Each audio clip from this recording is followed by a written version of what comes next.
Welcome, everybody. We'll just get started in a few minutes. We're just waiting for people to join. Please take this opportunity just to introduce yourself in the chat. Tell us where you're from, and where you're calling in from, what organization you are.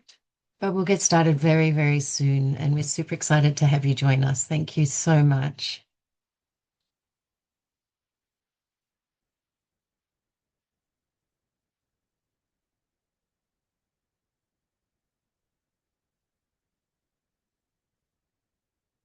Thank you, everybody. I see people are joining. Please take this time to introduce yourself in the chat. We're going to get started very soon, probably in about 10 seconds or so. And we are really grateful for you to join us today during a very busy time of the year after a very long year. So welcome, everybody.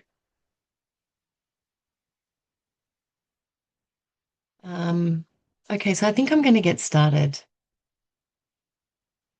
So welcome, everybody. It is so wonderful to see so many partners and colleagues from across the field and the world joining us today. Thank you. And as we say in South Africa, all protocols observed.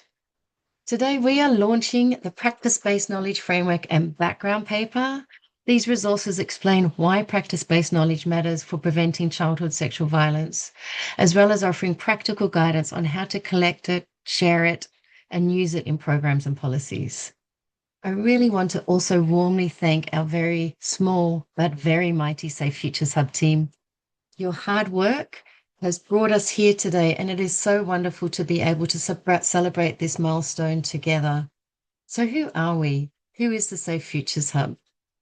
The Safe Futures Hub Solutions to End Childhood Sexual Violence is a relatively new initiative launched in September 2023. It is co-led by the Sexual Violence Research Initiative, Together for Girls, and the We Protect Global Alliance. And I'm Elizabeth Dartnell, the Executive Director of the Sexual Violence Research Initiative.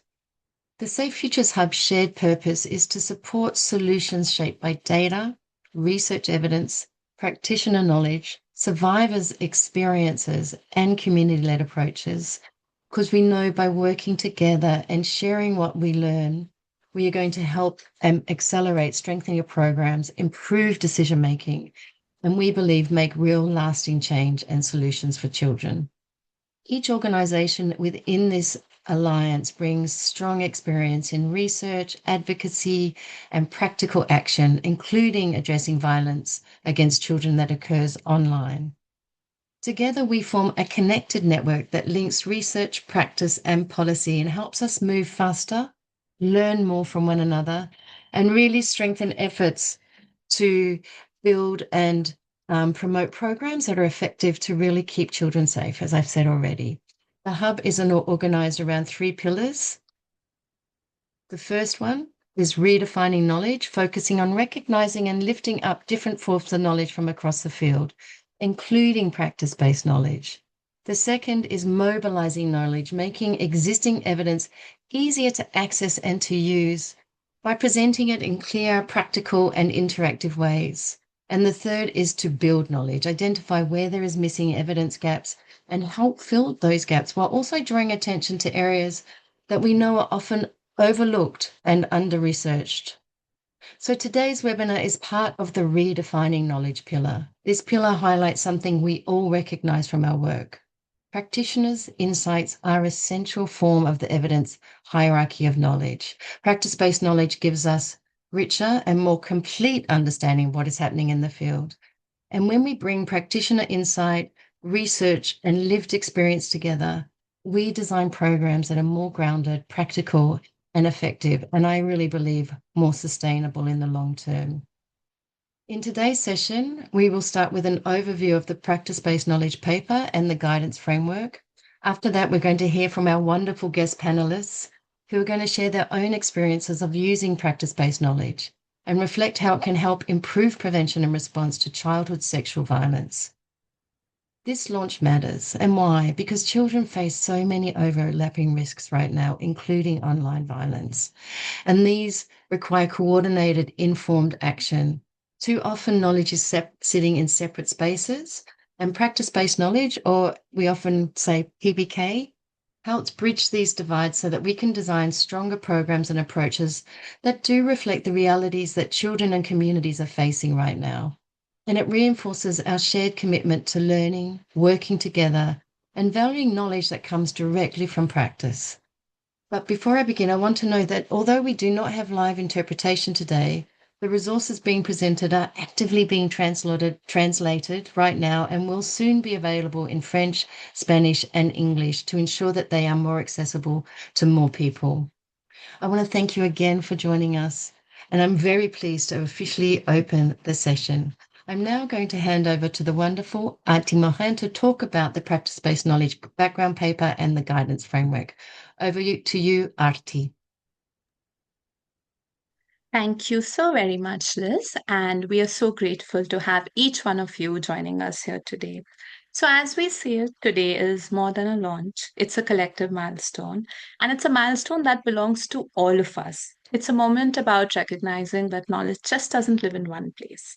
It lives in research, yes, but it also lives in practice and in every decision that is made to keep children safe.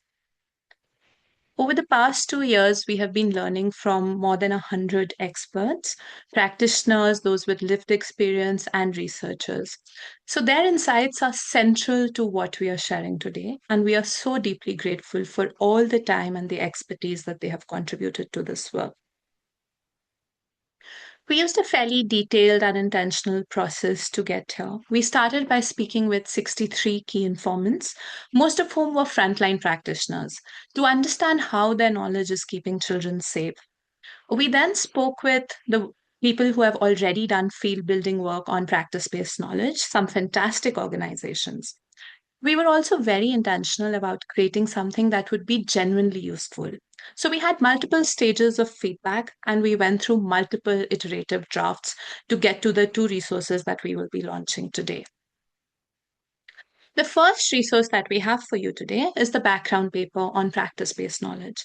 It talks about what practice based knowledge is and why it's important for child sexual violence prevention and response. And we do this by giving you 30 real world examples of how it's already being used across regions and populations. The background paper starts by grounding us in a very simple truth. And this is that research is critical in preventing and responding to child sexual violence. There is absolutely no doubt about it. Research helps us design better interventions, it helps us keep children safer. And at the same time, there are some questions that research isn't always equipped to answer. Every few months, there are new risks that are emerging. Then there are some regions and populations where there simply isn't enough evidence. And even though there is some critical work being done in these regions and populations, for instance, humanitarian regions, children with disability, we simply don't know enough to keep all children safe. We'll walk you through 3 examples of real world practice based knowledge that have guided our work. The first is from Syria. Now, Syria has been experiencing a very complex humanitarian crisis for more than a decade, and research is constrained because of the situation. But frontline lawyers and doctors who have been representing children have been mapping patterns across cases. They've identified patterns of organized child sexual violence, sexual slavery, and exploitation. They've also noted the needs that children have when they experience such complex harm. A key informant told us that if we want to protect children in some of the world's most dangerous environments, we can't simply keep waiting for research. So, these hidden patterns, these early signals, help us take protective action even as we keep waiting for more formal data. Let's talk about another example that is children with disability. When it comes to deaf children, it is often assumed that accessibility means translating an intervention into sign language. But practitioners tell us that this is simply not enough. For a tool to really resonate with deaf children, they need to see themselves resonate in the stories. They need to see strong deaf characters. So, when Deaf Kids International, a frontline organization, designed a game for children based on this expertise, they found that children were 7 times more likely to get the help they needed. And finally, one more example children deprived of liberty.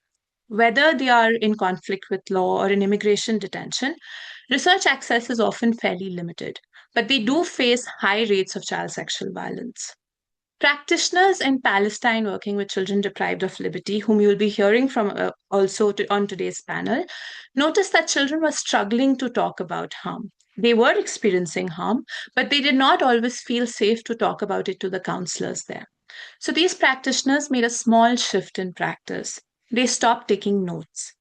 Note taking is fairly common in therapeutic practice, but at the same time, in an environment where there is so much surveillance, where there are security guards, cameras everywhere, a counselor taking notes only felt like interrogation. And when practitioners made the small shift of not taking notes, slowly children began feeling safer and talking about the harm they had experienced. Now, all of this that you see, the hidden patterns, the new tools, and the shifts in practice, these are not just anecdotes. This is all knowledge and very real, valid knowledge. This is what we understand as practice based knowledge, the knowledge that emerges from doing the work on the front lines over a period of time. Very often, this knowledge doesn't get written down. Teams talk about it, practitioners think about it. Sometimes it makes its way to annual reports or websites of organizations. This practice based knowledge is usually rooted in deep practice and experience, and it's also very specific to the context in which it arises. It's also always dynamic and evolving. It's not necessarily fixed because children's lives are also continuously evolving. This knowledge looks like a lot of different things. Sometimes it's the hidden patterns, sometimes it's telling us what specific children need. And often this knowledge emerges over a period of time after working with multiple children. That is when practitioners began to see patterns. This knowledge is often strongly grounded in ethics, and it usually goes through strong reflection internally as well as review by other practitioners. Of course, this knowledge comes from practitioners, but as we learn through our consultations, people with lived expertise also contribute to practice based knowledge. Practice based knowledge or PBK can easily become a one sided description where we are just describing what is delivered. People with lived expertise tell us how practice is actually experienced, what the experience of safety is, what harm looks like, which is why our understanding of practice based knowledge is broad enough to include both. And in the background paper, we discuss this with a lot of nuance as well. The main point of our background paper is that practice based knowledge is critical if we want to improve child sexual violence prevention and response. In areas where the evidence is thin, it helps us take protective action as we continue to wait for the data, such as in humanitarian crisis. Equally importantly, practice based knowledge also helps us improve frontline practice. Practitioners are often the first to notice when something is not going well. For instance, if community engagement in a program drops, a team may discuss in their team debrief that they need to engage faith leaders, and that can restore momentum. And sometimes, when practitioners realize that tools are simply not enough, they also go on to innovate and create new tools. In our background paper, we've also given multiple examples of how practitioners have innovated, and some of these tools are now being evaluated. What is also fairly important to remember is that practitioners are not just program implementers, they are also generating knowledge, they are knowledge creators, which is why a lot of the knowledge that practitioners generate can inform the entire field. For instance, practitioners are often the first to observe unintended consequences. For example, a school based prevention intervention, which was known to be effective, was being implemented in a school. But teachers noticed that a lot of children started feeling anxious because somewhere they started seeing every adult as a risk, every adult as a threat in their lives. And teachers were the first to notice this. Similarly, when there are newer risks, for instance, when an online Instagram challenge is posing a risk to children's safety, school counselors may be the first to identify this. So, all of these unintended consequences and emerging risks inform the field. They tell us where more attention is needed, where more research is needed. And overall, all of this knowledge helps us ensure that practice based knowledge is more grounded and more responsive to the real needs of children and communities. Very importantly, we want to state that practice based knowledge does not replace research. It cannot do that. Research tells us about what works, data tells us about prevalence. Practice based knowledge tells us about why something is working or how it is working. It tells us about the nuance and the context. So, together, practice based knowledge helps complete the picture. It helps us ensure that we are not designing solutions only around part of the story. All of these points are what we discuss in the background paper. The second resource that we are introducing today is the guidance framework. This tool is specifically dedicated to practitioners, and it's a practical resource on how to gather this knowledge, how to use it in ways that are ethical. We've conceptualized practice based knowledge as a journey and a path that practitioners can walk at their own pace. We talk about the different stages, including gathering practice based knowledge, using it to improve practice, and sharing it, while making sure we do it in ways that are ethical. But during this entire process, we also learn that there's an important preceding stage that comes before. And that's preparing the ground for this knowledge to be really valued within teams and organizations. Even as we did this work, there was significant amount of unlearning for us. Unlearning the very narrow understanding of expertise, which is often conflated just with advanced degrees or knowledge that is published in certain journals. So, in the first section, we invite practitioners to reflect on this, as well as the very many knowledge forms and how they can work together to give us the best solutions. Practice based knowledge also requires a fairly different way of working, which requires being comfortable with making mistakes and also being comfortable with complexity. Because practice based knowledge hardly ever flows in a straight line, there are always multiple layers to it. And through activities and tools, we invite practitioners to remind themselves that they are knowledge creators and not just program implementers. During our consultations, we also heard the multiple challenges that frontline organizations face in gathering practice based knowledge and sharing it. Many said that they simply don't have enough time, and some said that even if we share it, no one takes this seriously. So, the guidance framework takes these challenges very seriously, meets them heads on, and also shares a lot of ideas for how to mitigate them. We ask teams to name these challenges, for instance, through the barrier bingo game that we've put in. And we also offer multiple ideas and solutions to work with these challenges. One main idea is that we don't want practice based knowledge to become an additional burden. So we offer multiple ideas for how it can be integrated into every stage of the work. Also, we offer prompts about what questions need to be asked so that hidden knowledge surfaces from the work that practitioners do every day. And very importantly, we offer many methods and tools to do this. Practice based knowledge doesn't always have to be written down in the form of a report, it can emerge through various tools, including games and activities.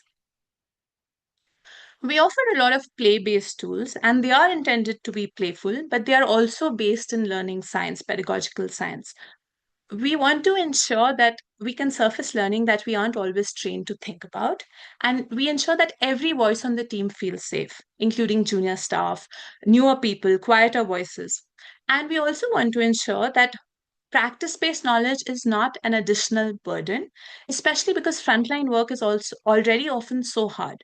We want to ensure that these are spaces where teams can come together and experience joy, which is why we also offer a lot of games where there can be laughter. For instance, thinking about your project as a movie and thinking about the many plot twists that emerged on the way. Very importantly, we share that there is no single best way to do practice based knowledge. The best way is the one you build through your own practice, what on based on what works for you in your context. But for every practitioner who told us that they're unsure about where to begin, this framework is meant to offer inspiration and support. And lastly, but very importantly, ethics is very, very core to practice based knowledge. Any form of knowledge can cause harm if it is gathered without care, but particularly practice based knowledge because it does not arise in structured processes. It emerges in a conversation or when a practitioner is thinking about 10 years of their practice. So, research ethics can't apply as is. So, we think about a lot of the ethical considerations that do apply in practice-based knowledge, and we offer both reflections as well as a checklist.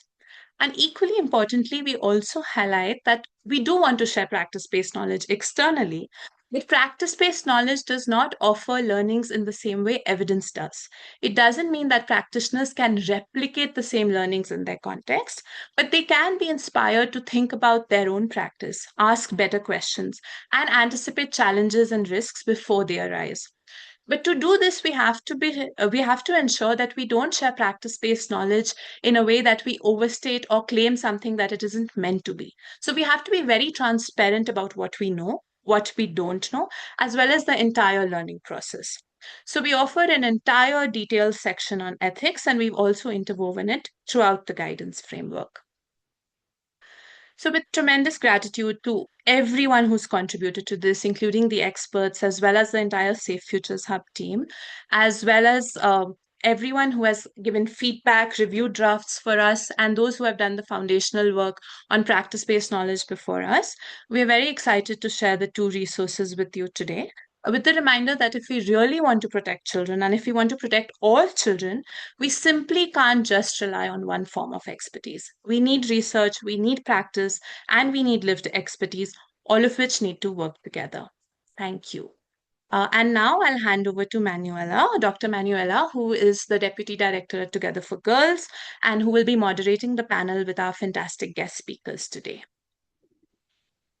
Thank you, Arti, for this absolutely brilliant presentation. Thank you very much. So it's my great honor and great pleasure to introduce our distinguished panel of speakers.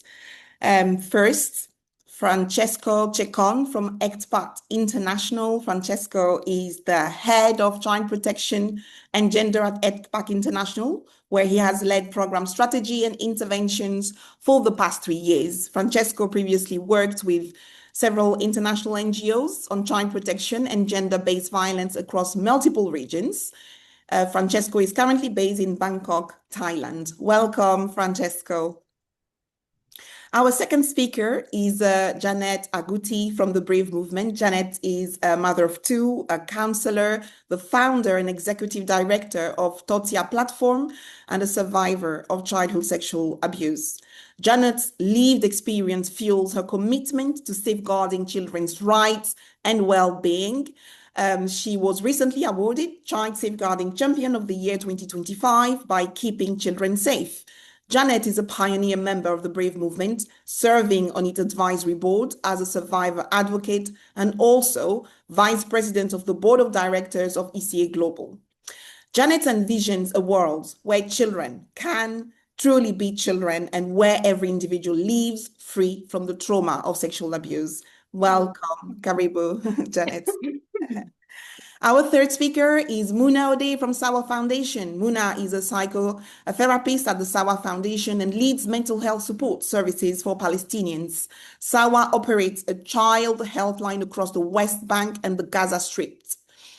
Muna works closely with Sawa's Remote Counseling Center, one of the organization's core programs, which runs a free 3GD hotline 164, offering psychological and social support, as well as medical and legal guidance. The center provides confidential support to women, children, and anyone experiencing violence. Very welcome, Muna. Last but not least, Sophie Nami from Raising Voices. Sophie is a feminist researcher and practitioner with over 16 years of experience in preventing violence against women and girls. Sophie has worked with Raising Voices since 2014, first as the learning coordinator and now as a technical advisor. Sophie is grateful for the opportunities to nurture practice-based learning as a pathway to strengthen partnerships, accountability, influence, and most importantly, transformative violence prevention programming. Sophie is also the founder and co-director of Hearts, an organization working at the intersection of violence against women and girls, somatics, and mental health. Very welcome, Sophie. So to our incredible panelists, today we would like to hear from each of you on 3 key areas. 1, learning through practice-based knowledge. Two, gathering and sharing practitioner experience. And then third, demonstrating the value of PBK. So starting with Janet on insight and shift in understanding, what insight and shifts in understanding emerge from your work that may not have been visible through research alone, as Artie presented. Janet, drawing from the Brave Movement's work, what learnings have emerged from lived expertise and how has that shaped your understanding of what needs to change? Thank you very much for this opportunity, and thank you very much for the wonderful introductions there. So as a survivor myself, and been a part of Brave Movement since the very beginning that it started in 2023, I guess. For me, lived experience always brings more life or humanity behind the statistics. So the numbers, as Ati was already suggesting or has already reported initially, we cannot live without research. We cannot live without the statistics. However, the statistics have not been able to provide or to build the human behind the stories or behind the numbers that we see forth. And sometimes some of the statistics will not fully represent the actuality on the ground. And for this, I mean, for instance, for my personal story, I am one of those cases that were never recorded, never reported on the police, or never appeared anywhere as documented. But there are a number of other people in my situation or who were in my situation that never came up to report or to share their challenge or the difficulties they've been facing with anybody. So ideally, if you only base on research, then you're going to miss out some of the information or some of the vital actual numbers that are on ground that will then guide how much or resources that you need to avail to solve the issues of child sexual violence. And also, lived experience or what we've learned from Brave Movement is that it identifies and pinpoints the missing links that sometimes cause the systems to fail. And in this, I mean, for instance, we understand how the abuse has been happening or the patterns of the abuse. But at this stage, I cannot relate to what abuse is happening, how it's happening right now, because it has evolved. And basically, most of the research that is done takes quite some time to even come out or to be reported. And each and every day, as we've learned with the new developments, new technologies, abuse is also changing the way it is being presented. I cannot speak about online sexual abuse because I do not know how it happens. I have not experienced it. So it needs somebody who has experienced online sexual violence to articulate to us how it's being done. And also for basically child sexual violence when it's face-to-face or physical, I could not present it how children nowadays are being abused. When I was growing up, we were mostly being taught about stranger danger. Nowadays, we are telling children, even in your families, abuse can happen. Before, we were being trusted to our family members, being taken care of by our family members, and we were being taught to watch out for the other person that you don't know. But majority of the abuse, as we come to learn, is happening more in the families than it is happening outside. It worked in my time growing up, but it's not the same case that is working with the kids nowadays. So all that, if we only look at research, we are going to miss such vital information. Yeah. So involving survivors or having the survivors also take part in all government or even organizational implementation processes, starting from the designing, moving on to policy frameworks, moving on to what really works and what doesn't work. It is a component that is so vital. So for me, from the Brave Movement experience, we've learned that survivor involvement is non-negotiable.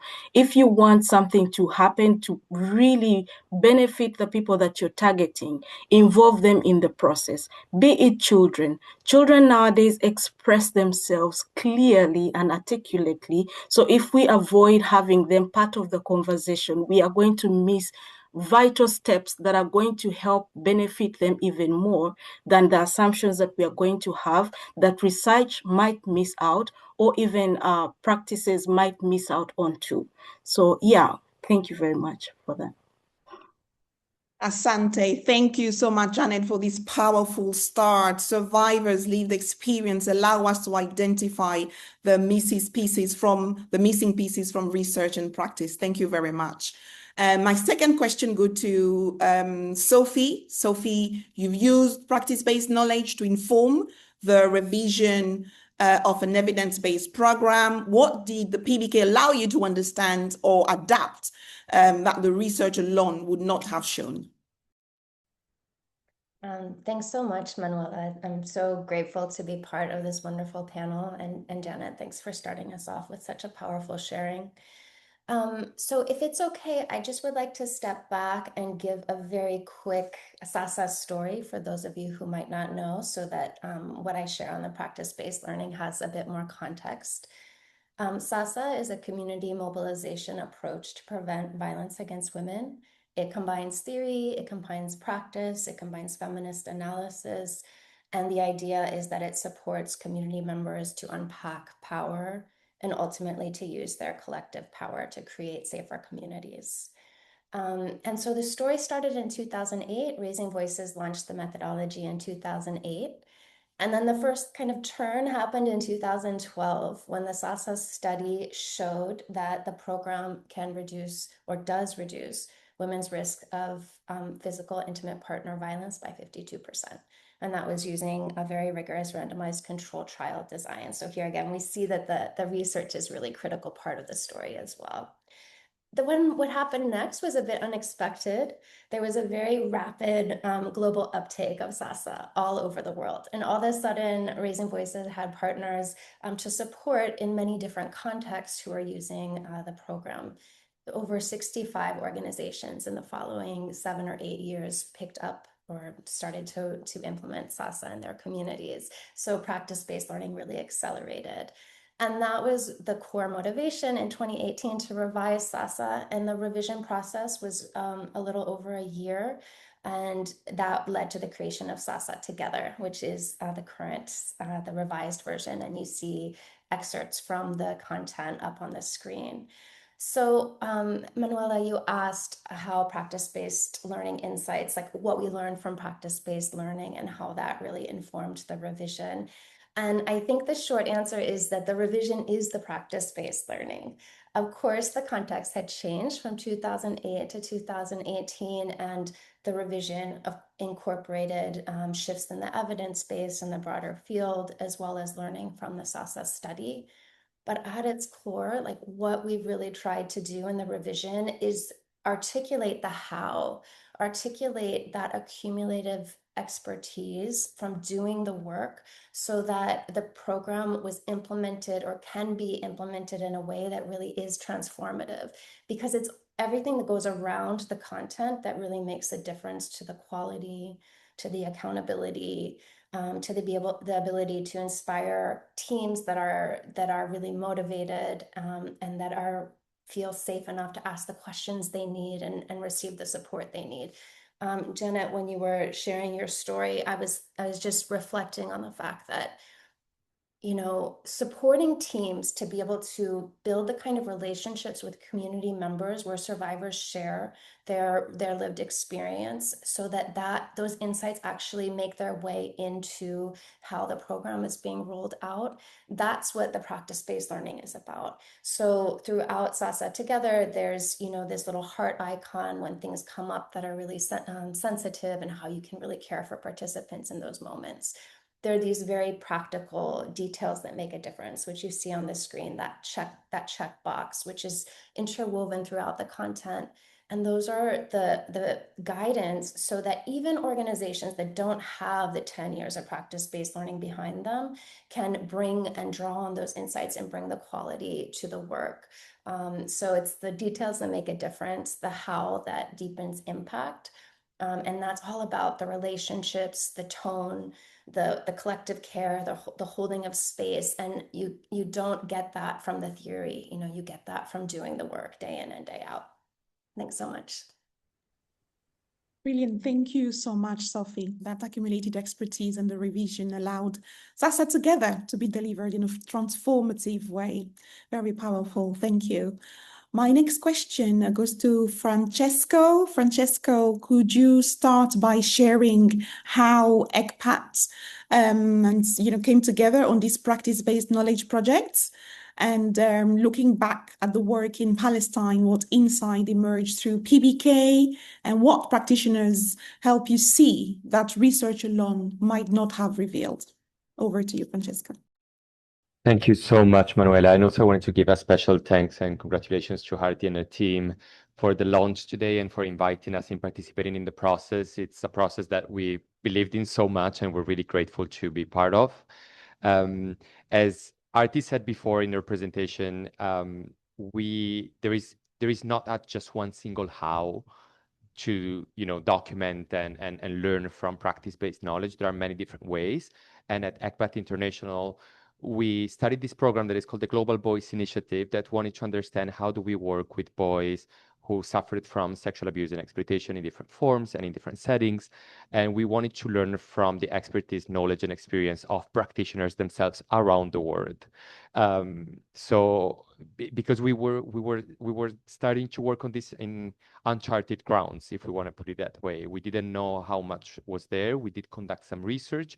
There was some evidence, but also, as Janet said, many of those stories never reached the evidence. Many of that data was never collected in the first place, especially when it comes to sexual violence against boys, where we know that there is still a lot of, there are many issues of underreporting and stigma and discrimination around that. So we needed to complement the research that was available with the experience of practitioners themselves. And this is how we started the process.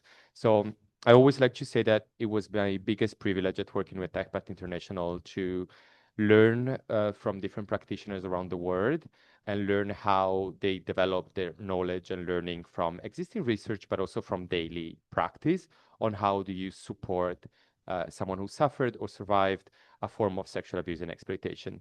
So if we can just move to the next slide, I can provide a quick overview of how we've done that.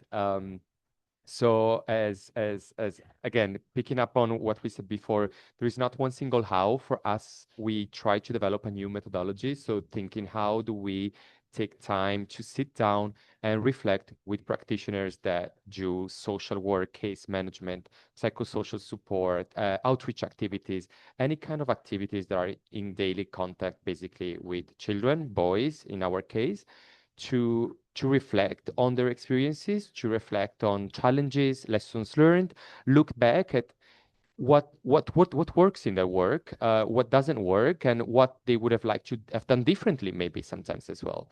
And based on those interviews, we analyzed what were key trends, key approaches that seemed to work for them, how they discovered new challenges working with boy survivors, how they started to change the way they were working, to change the way they were approaching the boys to overcome those new challenges. And that's extremely rich knowledge that we really wanted to document.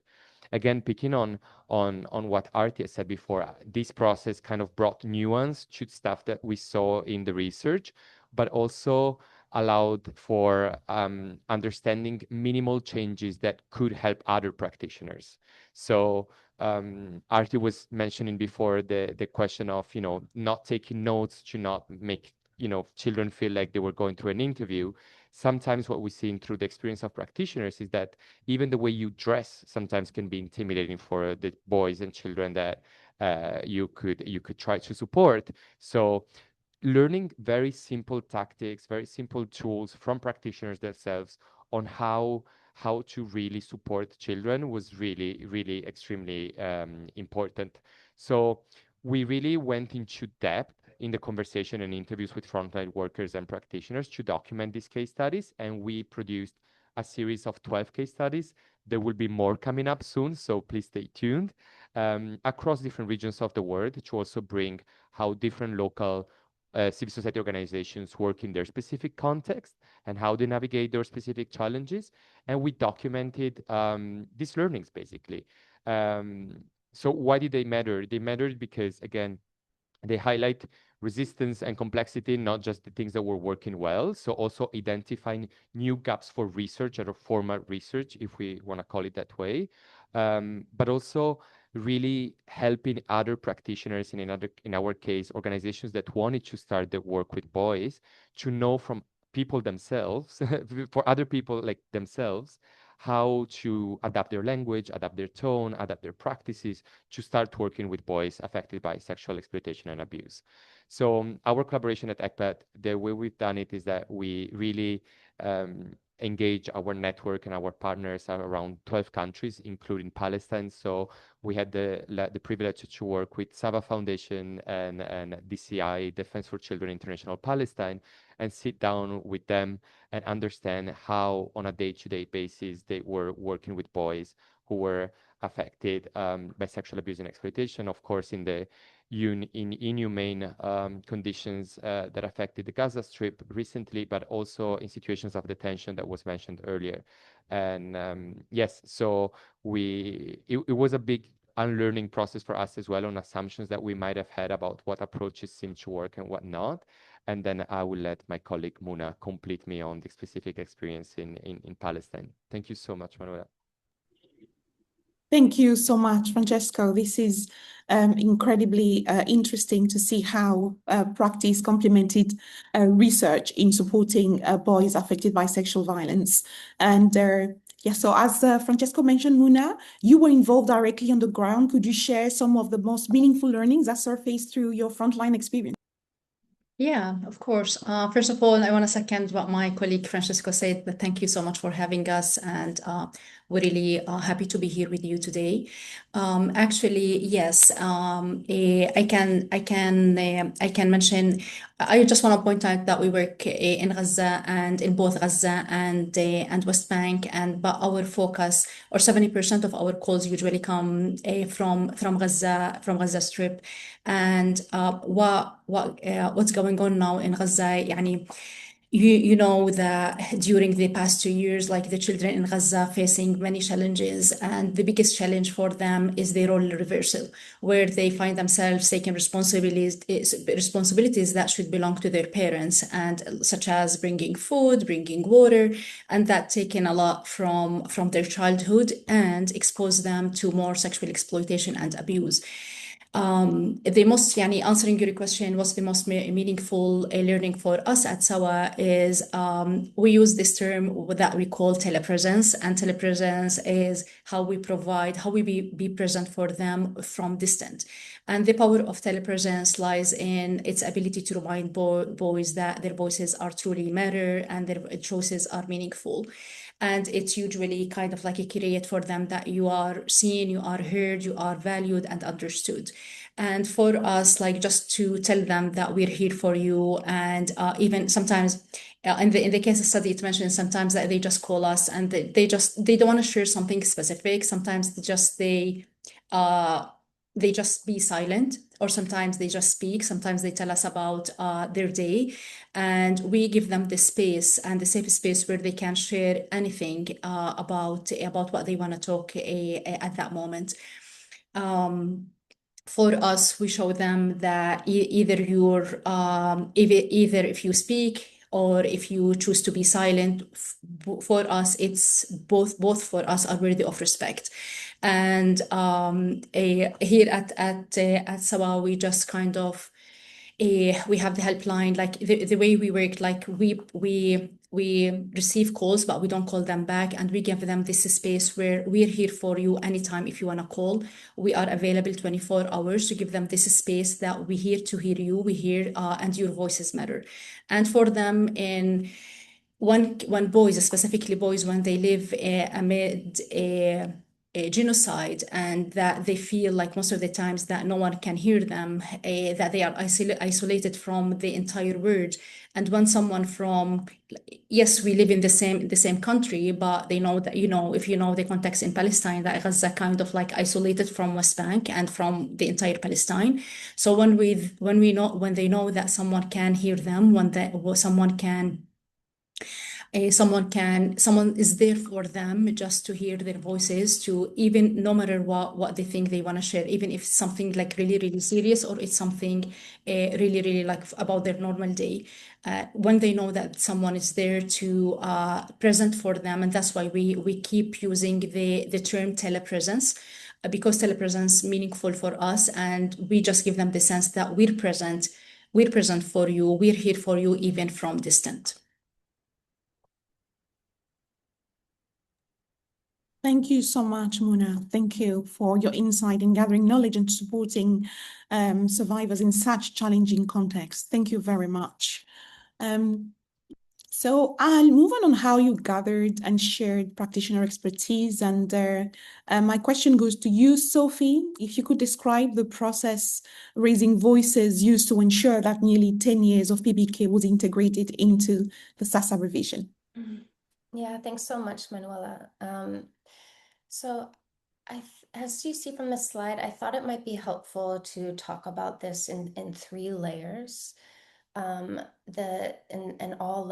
Each layer was really important to embedding practice-based learning into the revision process.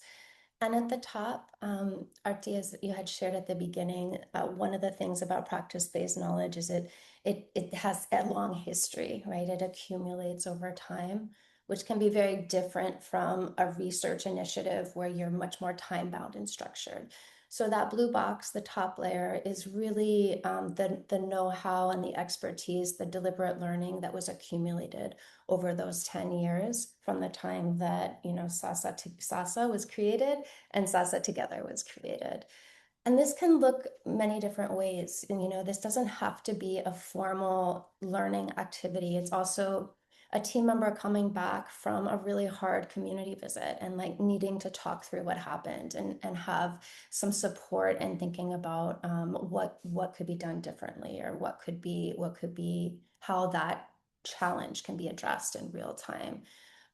It can be, I think, Francesco, you mentioned something about language and how language lands. And we've really found that with our partners who are using a program that talks about power in so many different contexts and that's been translated in so many different languages, how power lands can be very different and can either focus in on the type of power we're trying to unpack in SASA Together, or it can take us away from that and bring up images of, you know, I don't know, men in the gym lifting heavy weights. So we have to pay a lot of attention to how that word is translated and how it lands in the local context. And then, of course, working with partners and supporting them to really document their own journeys and their own learning, and then having space to tap into their insights and bring that into the revision.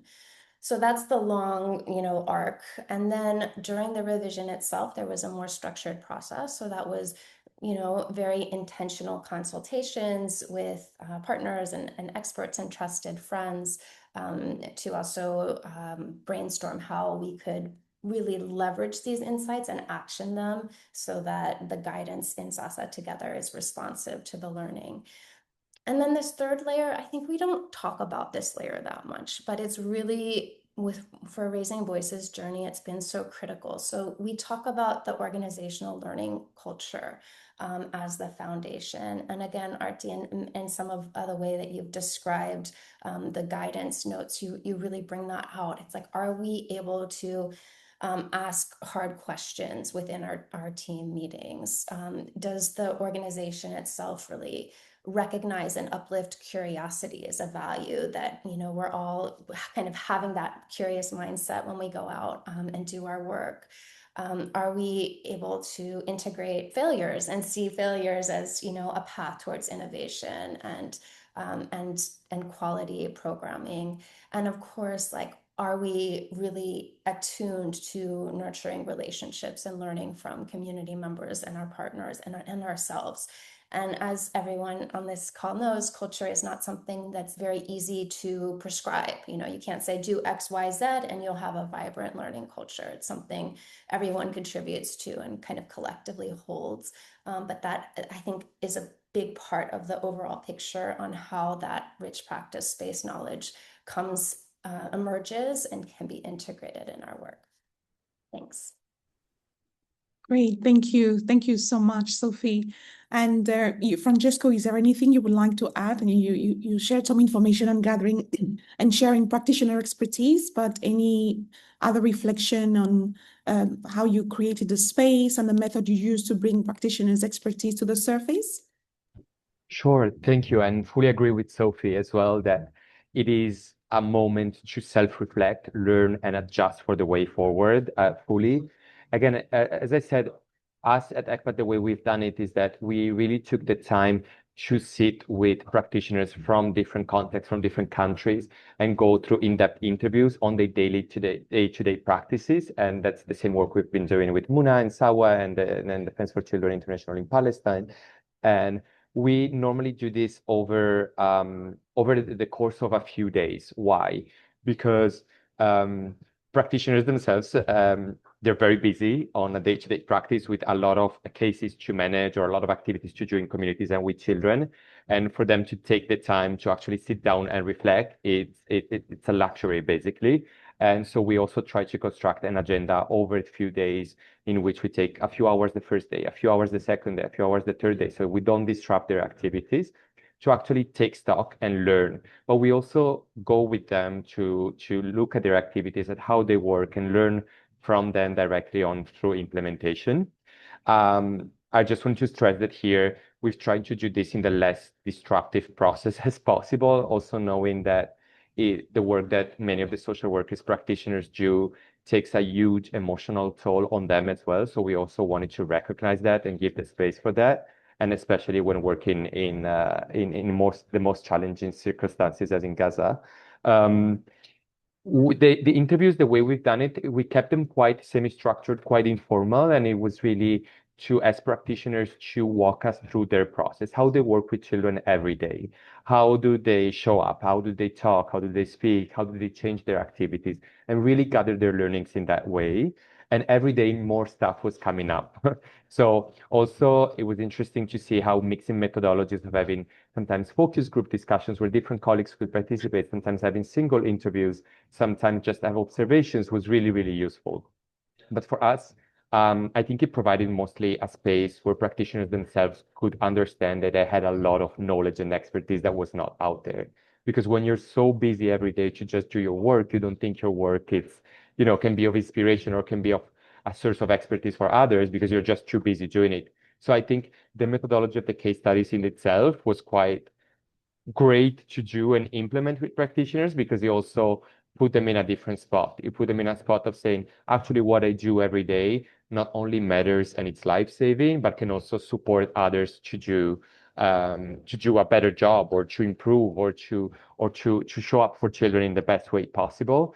And I want to stress this point of self-reflection and self-appreciation because in our experience, the interviews from day 1 to day 3 were completely different. So on day 1, practitioners and social workers, outreach community workers, and so on would feel very, oh, I actually don't have so much to share. I actually don't have so much knowledge on this. And, I'll just do my job.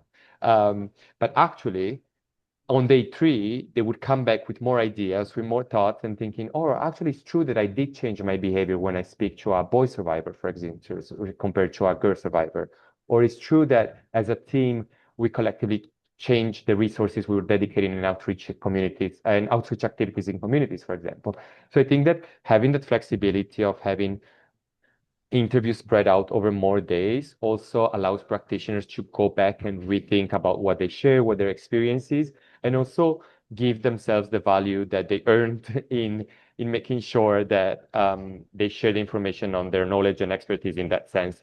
And finally, just to say, as I say here on the slide, it does also provide an important space for a team. So I found personally that when practitioners were all together in focus group discussions, it was also a good moment of internal learning for teams in the different organizations that we were lucky to work with, because it actually allows you to hear what your colleagues are saying, what practices are they, how they are experiencing sometimes some of the same issues. And it kind of builds, as Sophie was saying, that collective knowledge as well as an organization. And it shows, okay, we're busy, but we actually need to take this time to self-reflect and see what actually can be improved, but also to celebrate what we're doing well. And ultimately is what we're trying to do with the case studies as well, to celebrate the depth of knowledge that comes from practice. Thank you. Thank you, Francesco. Sorry, I had to move on to the next set of questions because we are nearly at time, and this conversation is so interesting. We are so grateful for all your insight, your reflections from the practice. I just really want to close this panel with just maybe 1 minute reflection on what can others learn from your approach.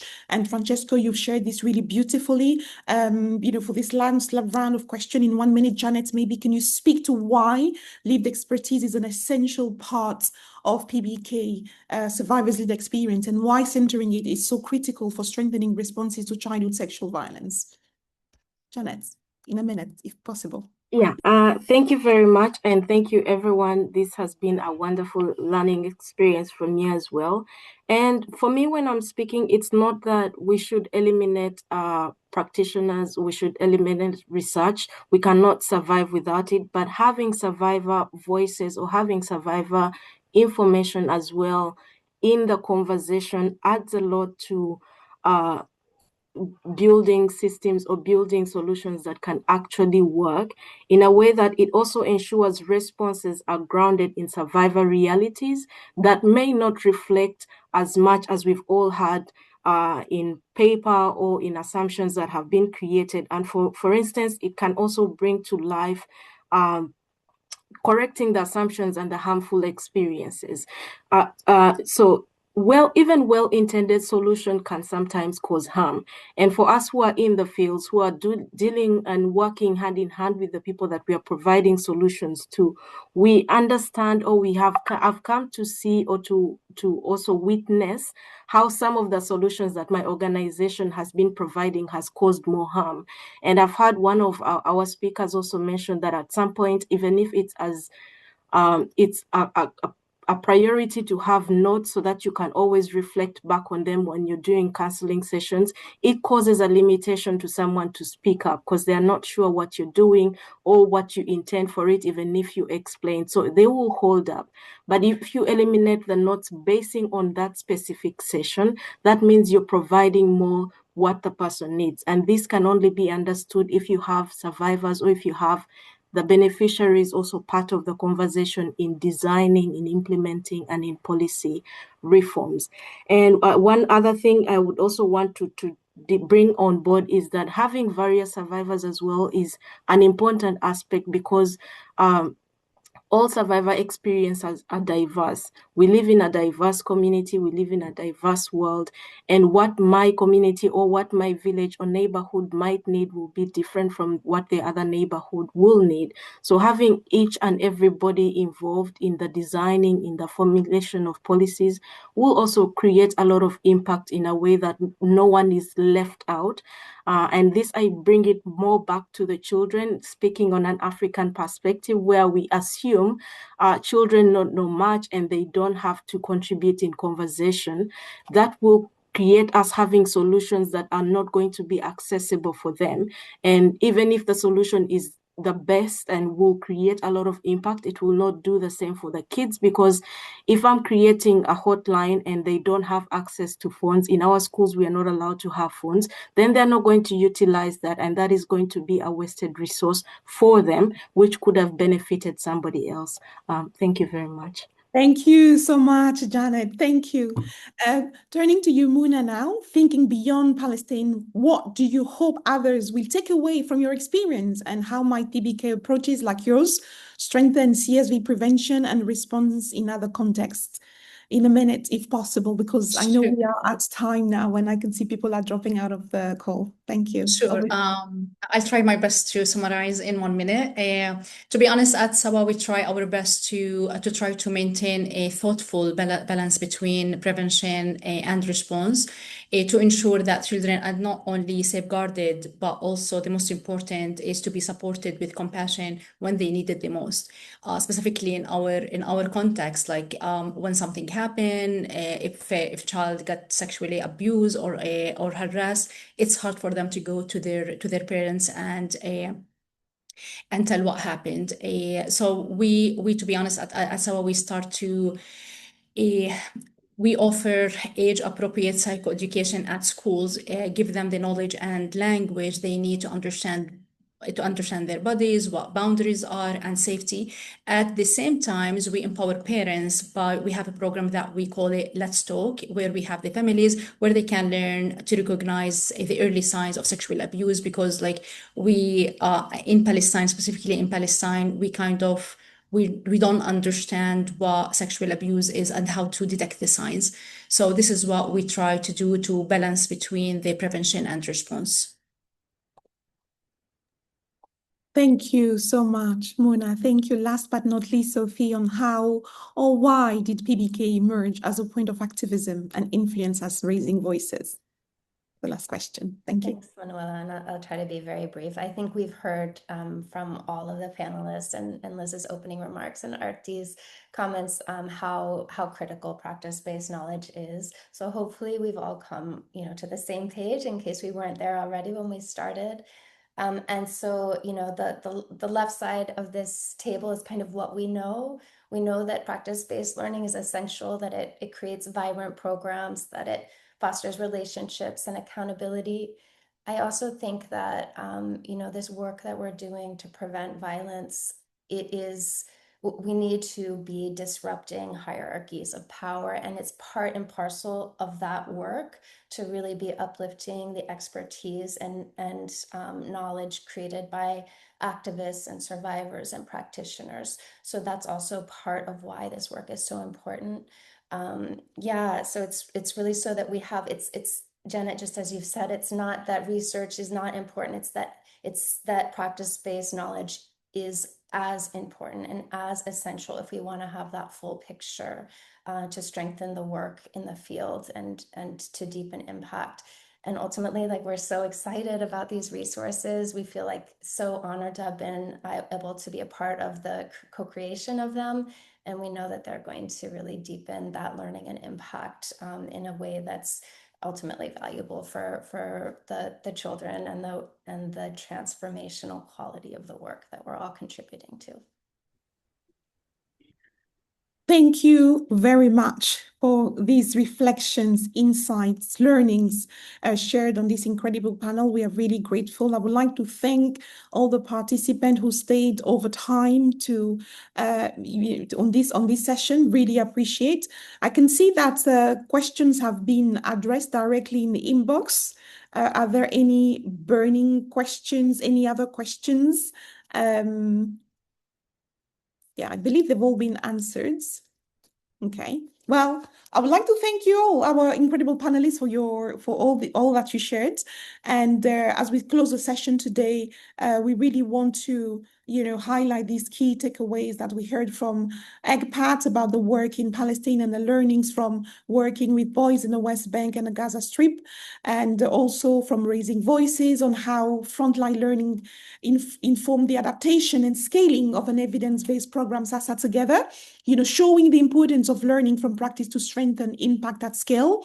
And also the powerful message from the Brave movement on how lived experience is being used to improve advocacy, reminding us of the critical role of survivor and community voices in shaping more effective and accountable work. We invite all participants to use and share the PBK tools which have been shared in the box, and provide feedback to support continuous learning and improvement. We are also pleased to use and share to inform that the translated versions of the PBK framework tools will be available soon in Français and in Espanol, in French and Spanish. So finally, we encourage you to engage with the Safe Futures Hub, as you can see on the screen, by signing up to our newsletter and explore the resources. Please use this QR code on your screen to stay connected and informed about upcoming opportunities. Thank you for your participation and continued commitment to end childhood sexual violence. Thank you very much.